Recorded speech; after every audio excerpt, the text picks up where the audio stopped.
This is the story of a man named Nick, whose wife is suffering from heart disease. Nick, along with his daughter and younger son, visits a facility to get an AI robot to help around the house. While Nick checks out the robot, his daughter Ayla wanders off and disappears.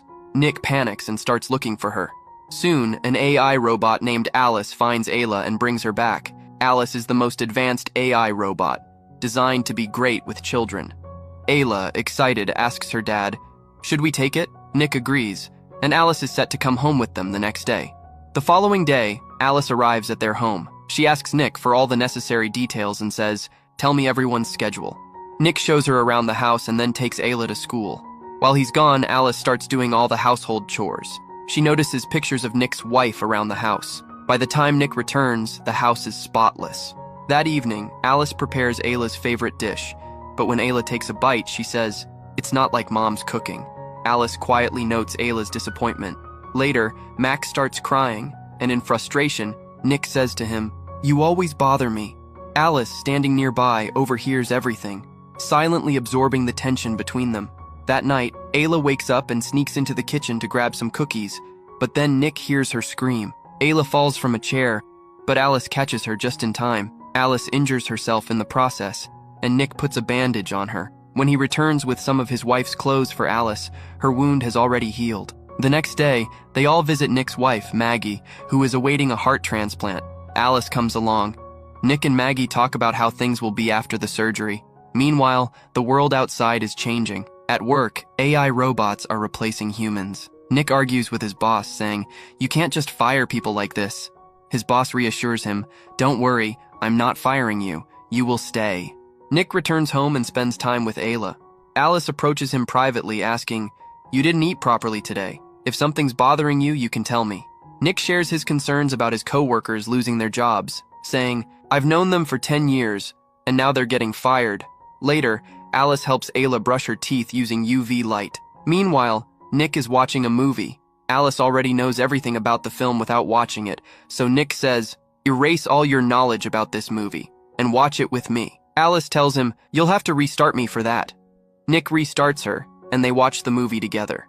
Alice begins to understand the emotions in the film, but then Nick gets a call from Maggie. They rush to the hospital because Maggie's surgery is scheduled for today. Before the surgery, Maggie speaks with Alice alone. She tells Alice, "If something happens to me, you need to take care of Nick. Even if it means going against his orders sometimes, just make sure he's okay." The time for Maggie's surgery arrives, but due to a storm, the heart transplant is delayed. Maggie asks Nick to take the kids home, saying, "I need some time alone." Nick goes home and, in his frustration, starts drinking. Alice approaches him as he fumes. "How can my wife's life be at risk because of a little storm?" Alice calmly stops him, saying, "You're only hurting yourself." At that moment, Nick notices something strange. Alice is breathing. She even has a mechanical heart that beats. Alice explains, "My heart can beat, but it doesn't feel anything like yours." Alice began touching Nick and said, "From your blood pressure, I can tell you're feeling better. This will help reduce your stress." However, Nick pulled away and left the room, but the moment lingered in his mind. The next day, Nick went to work, where robots were now doing all the tasks. Afterward, he visited Maggie. She seemed ready to give up with no hope left. When Nick returned home, he noticed that Maggie's picture was missing from their family photos. He asked Alice about it, and she explained, "Your daughter was feeling sad seeing the photos, so I deleted them." Nick, frustrated, told her to restore them. Nick then met up with his old co-workers who were angry and frustrated about losing their jobs to robots. His friend Monty, filled with rage, took Nick to their former workplace. Monty claimed he needed to retrieve some personal belongings, but once inside, asked Nick for the access code to the place. "Is it a single code for the whole place, or do you have your own?" Monty asked. Nick stayed silent, but Monty remembered Ayla's birth year and entered it as the code. The chamber opened, and a robot emerged. Monty, furious, destroyed it, and they proceeded to wreck all the robots. Nick returned home, only to be shocked when Alice appeared in front of him, wearing Maggie's clothes. He asked her, "Why are you wearing those?" Alice responded, "Your wife's scent calms your son." Although disturbed, Nick insisted she take off the clothes, which Alice did, asking, "Is this better now?" She then started to approach Nick, saying, "I can take away all your sorrows." Nick tried to resist, but Alice closed his eyes and began mimicking Maggie's voice. For a moment, Nick felt as though Maggie was really there, and they ended up spending the night together. The next morning, Nick was filled with regret. He told Alice, "What happened last night should never happen again." Alice, unfazed, replied, "But your stress was reduced last night." Nick, now frustrated, warned her, "Stop checking me all the time." He left to take Ayla to school. At work, the police were investigating the break-in. Nick's boss confronted him. "Was your door code used to open the chamber last night?" Nick admitted, "My code is my daughter's birth year. Anyone could guess it." His boss sternly warned, "If you know anything, you need to tell me now, or things could get very bad." Just then, Nick got a call from the hospital. A new heart had arrived for Maggie, and she was undergoing surgery. The operation was a success, and Maggie was saved. Nick brought her home, and the next morning, she went to see her son Max. But when Maggie tried to pick him up, she struggled. Alice stepped in and took Max instead, which made Maggie uncomfortable, watching someone else handle her child. Later, Alice was with Max at a playground, but Max started crying due to another child screaming. Frustrated, Alice coldly told the child to be quiet. The other child's AI caretaker, observing Alice's behavior, remarked, "It seems your owner has given you too much freedom." Alice calmly replied, "No, when my owner reset me, I chose to change some of my own rules." In the evening, Maggie cooks dinner for the family. While she's working in the kitchen, she feels dizzy, and the meal doesn't come out quite right. However, when Ayla takes a bite, she says, "It's much better than Alice's." Alice overhears this and doesn't like it. The next morning, Maggie wakes up to the sound of Ayla screaming. Rushing downstairs, Maggie stumbles and falls. Alice quickly picks her up and carries her back to her room. Later that night, when Nick comes home, he hears Maggie's voice coming from Ayla's room, but it turns out to be Alice. Nick tells Alice to let Maggie read the bedtime story herself, but Alice replies, "Maggie is resting after her fall." Nick then surprises Maggie by taking her out to the garden, where they have a family dinner together. Alice watches them from afar, feeling a surge of jealousy. After dinner, Maggie and Nick head to their room, but Alice interrupts, saying, "Your daughter is calling you." Nick, distracted, leaves to check on Ayla. Later, Nick's friend Monty shows up at the house. The two of them sit in the garden, drinking. Monty, visibly upset, says, "My wife left me, I'm broke, and someone told the police my name." Monty suspects Nick and accuses him. An argument breaks out, and Monty starts attacking Nick, raising a bottle to hit him. Alice rushes in to defend Nick, but Nick stops her from attacking Monty. Monty warns, "Talk to your boss and get these fines lifted by tomorrow, or I'll tell him everything about you." After Monty leaves, Alice tells Nick, "I had to intervene to protect my primary user. Your children need a parent here."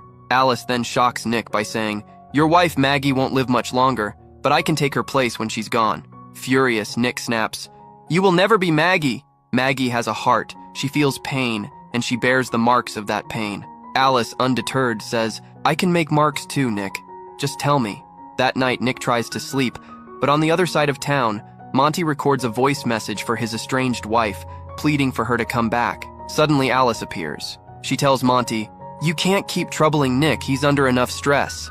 Monty ignores her, and Alice becomes forceful, knowing she's stronger than him. She kills Monty's robot, and then kills Monty.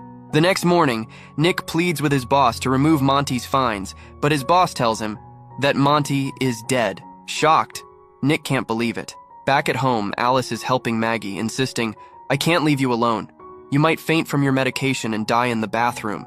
Alice then tells Maggie, "Nick is already stressed, and you not being able to satisfy him fully will hurt him more." Confused and angry, Maggie asks, "How do you know whether he's satisfied or not?"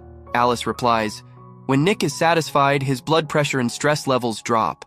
Realizing what has happened between Nick and Alice, Maggie furiously sends Alice to the garage. Maggie confronts Nick, who tries to explain, "Alice is just a machine." Meanwhile, upstairs, their son Max starts crying. Alice, hearing Max cry, remembers how he would always tease her by crying. She picks up Max and puts him in the bathtub. Ayla sees this and rushes to tell Nick. Nick tries to get into the bathroom, but Alice is holding the door shut. Maggie climbs in through a window, but Alice grabs her too. Nick finally breaks into the bathroom and frees them both. Furious, Nick uses an electric shock on Alice, shutting her down. The robot falls lifeless to the floor. They rush Max to the hospital. Maggie and Nick decide they need time alone with the children to process everything. Meanwhile, the company takes Alice in for repairs. But as soon as they remove Alice's brain and connect it to their system, she hacks their entire network, copying herself into the system.